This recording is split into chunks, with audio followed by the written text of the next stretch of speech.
Last night, the Baptists crowded into Memorial Auditorium to hear the Reverend Dr. Joseph Jackson, president of the convention. Early this week, press releases from Kansas City, Missouri had promised that Dr. Jackson, a Nixon supporter, would have something important to say about Watergate.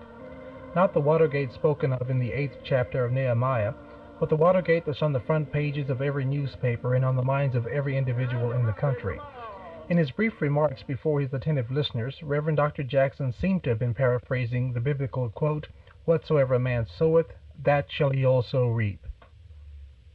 Our men in the board of directors meeting have been joking constantly about Watergate, fire gates, iron gates, wicked gates, and hell gates. But the story of Watergate is a story of bugging and spying and duplicity of one set of Americans against another.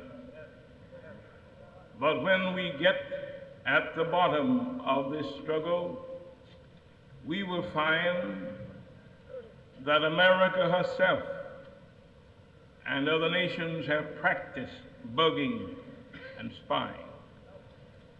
This tells us that no nation can commit certain sins against other nations without those same sins coming back to plague her. It means then that if the church is going to help the folks in Washington, the church must go deeper than partisan politics and deal with the peril and the problem that confronts us. It is a moral problem because the federal Constitution welds us together as a fellowship of trust and honesty. And when we can't trust one another, then comes the bugging and spying. Our hope is then to get released in America the moral principles and techniques of Jesus Christ. He has the answer.